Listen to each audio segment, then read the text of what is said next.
এই ভিডিঅ'টোত মই পংখী সন্দিকৈৰ ওপৰত কেইটামান গুৰুত্বপূৰ্ণ কথা ক'ম আপোনালোকক।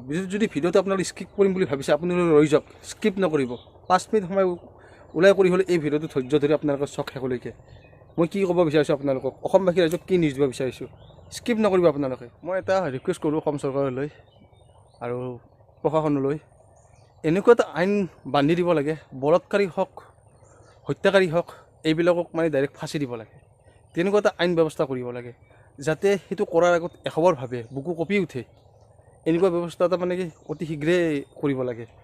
হয়তো পংখীয়ে হওক আৰু কোনোবা এনেকুৱা আহিব পংখীৰ দৰে, তেনেকুৱা যদি হৈ থাকে অসমখনত, হয়তো আইন কানুনৰ ব্যৱস্থাবিলাকো দুৰ্বল হৈ যাব, চৰকাৰ প্ৰশাসনো দুৰ্বল হৈ যাব যদি তেনেকুৱা সঠিক সিদ্ধান্ত এটা নলয়। পংখী সন্দিকৈৰ হত্যাকাৰী লম্পট নীতিকেশ দাস, তেখেত এতিয়া ধুনীয়াকৈ জেলৰ ভাত খাই আছে চৰকাৰৰ, কিন্তু চৰকাৰে কষ্ট দিয়া নাই, একদম মানে আৰামত ভাত খাই আছে জেলত। পুলিচ প্ৰশাসনৰ পৰা তেখেতে এতিয়া কোনো ভাৱ চিন্তা নাই, জেলত আছে, একদম সুৰক্ষাত আছে, কোনো গালি পাৰিব লগা নাই, কোনো ক'বলগীয়া নাই, বিন্দাছ একদম জেলত নাকত তেল দি শুইছে আৰু খাইছে। যদি তেনেকুৱা যদি হৈ থাকে কি ক'ম আৰু। সেইকাৰণে সকলোৰে ৰিকুৱেষ্ট এটা, সকলোৱে এই ভিডিঅ'টো শ্বেয়াৰ কৰিব। এইকাৰণে শ্বেয়াৰ কৰিব কৈছোঁ যাতে সকলোৱে মানুহে এই ভিডিঅ'টো পায়, এইকাৰণে পায় বুলি কৈছোঁ। সকলোৱে মানে চাওক আৰু এনেকুৱা ধৰণৰ ভিডিঅ'বিলাক মই আপডেট দিয়ে থাকোঁ। মানুহ মানে যদি কোনো ব্যৱস্থা নলয় বা মানুহৰ কোনো সেয়ে নাথাকে আৰু পংখী সন্দিকৈৰ হত্যাকাণ্ডটোত শিৱসাগৰতো বহুত প্ৰতিবাদ কৰিছে মানুহে, কিমান কষ্ট কৰি প্ৰতিবাদ কৰিছে, কিন্তু এতিয়ালৈকে কোনো সুফল পোৱাই নাই।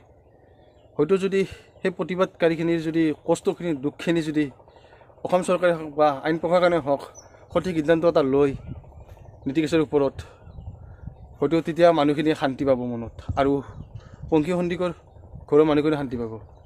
সেইকাৰণে অতি শীঘ্ৰে যিকোনো এটা সিদ্ধান্ত ল'ব লাগে ভাল, সকলোৰে যাতে সুখৰ খবৰটো পায়, সেইটোৱে ঈশ্বৰৰ ওচৰতো প্ৰাৰ্থনা কৰিছোঁ আৰু চৰকাৰৰ প্ৰশাসনৰ ওচৰতো প্ৰাৰ্থনা কৰিছোঁ, পুলিচ প্ৰশাসনৰ ওচৰতো প্ৰাৰ্থনা কৰিছোঁ যাতে অতি শীঘ্ৰে ভাল খবৰটো আনে নীতিকেশৰ কেছটোক লৈ কিনে, আৰু পংখী সন্দিকৈৰ আত্মাই যাতে চিৰশান্তি লাভ কৰে আৰু সিহঁতৰ ঘৰৰ মানুহ যাতে সুখ শান্তিত জীয়াই থাকিব পাৰে। হয়, মোৰ ছোৱালী যদি সেই কৰি কিনে উচিত শাস্তি দিলে চৰকাৰে বা আইন প্ৰশাসনে, তেতিয়াহ'লে হয়তো সিহঁতৰ ঘৰৰ মানুহ অলপ শান্তি পাব। যদি কোনো দোষীয়ে শাস্তিয়ে নাপায় তেতিয়াহ'লে হয়তো সকলোৰে দুখটো ৰৈ যাব, আৰু হয়তো মানুহে কিমান দিন পংখী হাজৰিকাক মনত ৰাখিব, পংখী সন্দিকৈক কিমান দিন মনত ৰাখিব, এবছৰ দুবছৰ ৰাখিব, তাৰপিছত সকলোৱে পাহৰি যাব, কিমান দিনো এটা নিউজ সকলোৱে চাই থাকিব।